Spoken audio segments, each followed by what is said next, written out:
మొట్టమొదటి విషయం, మనకెప్పుడైనా జలుబు చేసినా, ముక్కు బాగా కారుతున్నా, ముక్కు బిగుస్తున్నా, ఫ్లూ లాంటి ఇన్ఫెక్షన్ వచ్చి ఇబ్బంది పడుతూ ఉన్నప్పుడు వెల్లుల్లిపాయ ఒక దివ్య ఔషధంలాగా పనికొస్తుంది.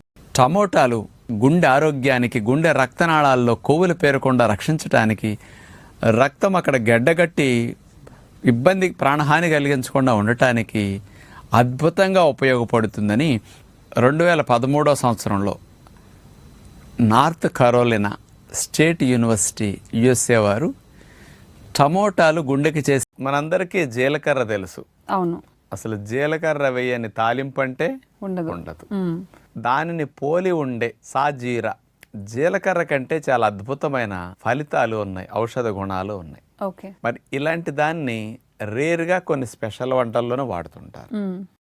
హలో అవ్వా, ఏందే టైం కాని టైంలో ఫోన్ చేసినావు? ఎందుకు పెట్టుకుంటారు బిడ్డ?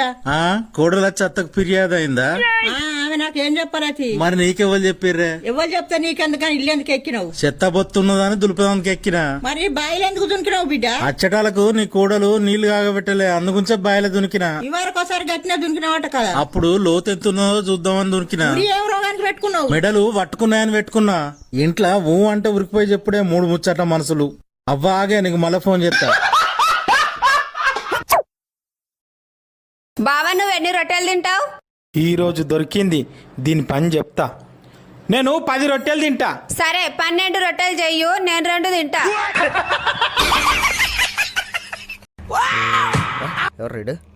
Hello hello, good morning sir. గుడ్డు చెప్పా. మేము చిచ్చి చీమల మందు కంపెనీ నుంచి కాల్ చేస్తున్నామండి. అయితే మీ ఇంట్లో చీమలు ఎక్కువగా ఉన్నాయని బాధపడుతున్నారా? అవును మే స్వామి, అసలే పాత మిద్ద చచ్చిపోతాండమ్మా. అయితే 20% డిస్కౌంట్ లో మా కంపెనీ తరపున చీమల పౌడర్ ని అందిస్తున్నామండి. వదిలే మేమే. సార్, ఎందుకు వద్దంటున్నారో తెలుసుకోవచ్చా? ఈ రోజు చీమలకి పౌడర్ కొని పెడితే రేపు దోమలు వచ్చి లిప్స్టిక్ అడుగుతాయి. మీ అబ్బా కొనిపించాడా? చెప్పడే పను. ఇగో ఈ పండు తిను. నాకు అద్దు. పోనీ మామిడి పండు తింటావా? అది కూడా అద్దు. పోనీ సీతాఫలం తింటావా? ఏహే అద్దు. పోనీ రేగు పండు తింటావా? ఏహే నాకు అద్దు. ఈ ఎంగిలి పన్ను నాకు అద్దే అద్దు. ఏంటిది, ఎంగిలి పండ్లా? అవును, అవి ఎంగిలి పనులే. ఎట్లా? సీతాఫలం తిన్న తర్వాత గింజలు మింగుతావా ఉంచుతావా? ఉంచుతా. నువ్వు ఉంచిన గింజ మొలకెత్తి పెరిగి పెద్దగా అయ్యి పండ్లనిత్తది. ఉంచిన గింజల నుంచి వచ్చింది కదా సీతాఫలం, దాన్ని ఏమంటారు? ఎంగిలి పండ్లు. ఆ ఎంగిలి పండ్లు నాకు అద్దు. ఇక ఎంగిలి గాని పండేందో అరటి పండు అద్దేపో. హలో మాస్టారు, నేను ఈరోజు మంచి పని చేశానండి. నువ్వా? ఏం చేసావే? ఒక అబ్బాయి రైలు పట్టాల మీద పడుకుని ఉన్నాడండి. నేను ఆ అబ్బాయి దగ్గరికి వెళ్ళి, బాబు ఎక్కడెందుకు పడుకున్నావు అని అడిగితే, నాకు జీవితం మీద విరక్తి కలిగిందండి, నేను చనిపోవాలనుకుంటున్నానని చెప్పాడు. అప్పుడు నేను ఆ అబ్బాయికి, ఈ పట్టాల మీద పని జరుగుతుంది, ఈ పట్టాల మీద ట్రైన్స్ రావు, ఆ పక్క పట్టాల మీద పడుకో అని చెప్పేసి వచ్చానండి.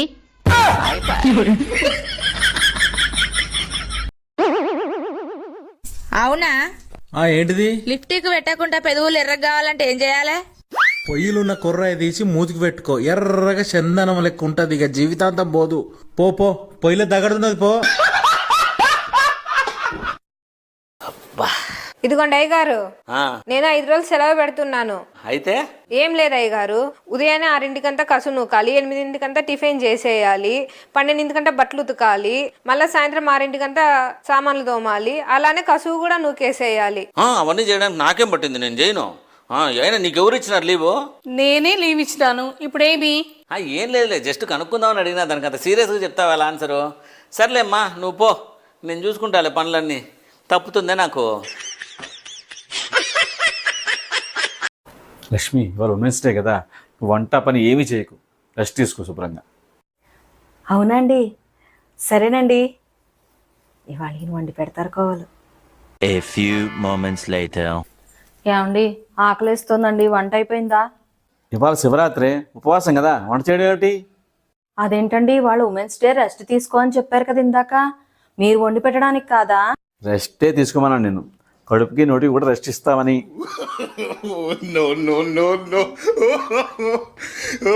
ఓ అమ్మా, ఆకలి కొంచెం కూడుంటేటమ్మా. మాటలు కూడా రావమ్మా, నేను అసలే మోగం తల్లి. నువ్వు కూడా పక్కింటికి వెళ్ళి అడుక్కో బాబు, నాకు ఇనిపించే సౌడి దాన్ని. ఎంత చెప్పినా ప్రిన్సిపాల్ నమ్మలేదు.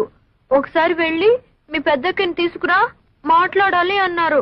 పెద్దక్కయ్యా అదేవరే? అదే నాకు అర్థం కాలేదు మమ్మీ.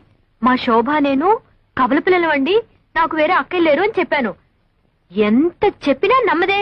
విషయం ఏమిటంటే మా ప్రిన్సిపల్ ఒకసారి నిన్ను నాతో చూసి మా పెద్దక్కయ్య అనుకుందట.